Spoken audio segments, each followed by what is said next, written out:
রাজ্যে সকাল থেকে আরজি করে কড়া নিরাপত্তা, কর্মবিরতিতে হাসপাতালে জুনিয়র ডাক্তাররা।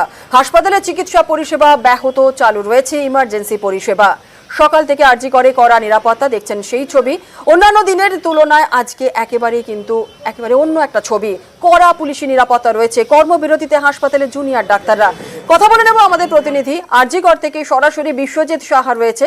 বিশ্বজিৎ, সকাল থেকে যে ছবি আমরা এই মুহূর্তে দেখছি, অন্যান্য দিনের তুলনায় আজকে আরজিকরের ছবিটা একেবারেই অন্য। কি ছবি দেখছো?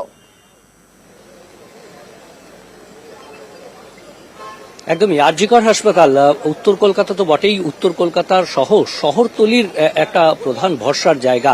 আর সেই আরজিকর হাসপাতাল এর এমার্জেন্সির সামনে আমরা রয়েছি। একবার ছবিটা সরাসরি দেখাবো যে এমার্জেন্সি হাসপাতাল যে বিল্ডিং, এই বিল্ডিং এর চতুর্থ তলায় গতকাল ভোর রাতে যে নৃশংস ঘটনাটি ঘটে এবং তার জেরে সেই তরুণীর মৃত্যু, চিকিৎসকের মৃত্যু, তার জেরে গতকাল থেকেই কর্মবিরতিতে যান চিকিৎসকদের একাংশ এবং জুনিয়র চিকিৎসকদের এই কর্মবিরতিতে কার্যত গতকাল থেকেই প্রভাব পড়ে এই আরজিকর হাসপাতালের চিকিৎসা পরিষেবায়। বিশেষ করে বিভিন্ন যে ওয়ার্ড, সেই ওয়ার্ডে যেমন প্রভাব পড়ে যারা ভর্তি রয়েছেন, পাশাপাশি সবথেকে গুরুত্বপূর্ণ যে এমার্জেন্সি অর্থাৎ এই জরুরি বিভাগ, আমরা সেই জরুরি বিভাগের ছবি দেখাচ্ছি। কার্যত পেশেন্টরা বা তাদের পরিবার তারা একেবারে দৃষ্টিহীন, ভাবলেশহীনভাবে তারা দাঁড়িয়ে রয়েছেন।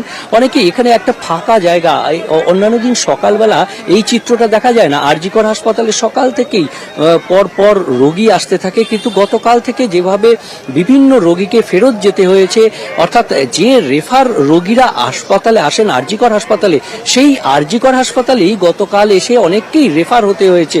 আর কাজেই তার একটা প্রভাব সেই গতকাল রাত থেকে আমরা সেই ছবি দেখিয়েছি যে অনেকেই ঘুরে যাচ্ছেন। আজকে কার্যত সেই জন্যই অনেকটাই ফাঁকা, অর্থাৎ এমার্জেন্সি সামনে যে নিরাপত্তা ব্যবস্থা যেমন রয়েছে, আমরা দেখছি যে ব্যারিকেড করে দেওয়া হয়েছে।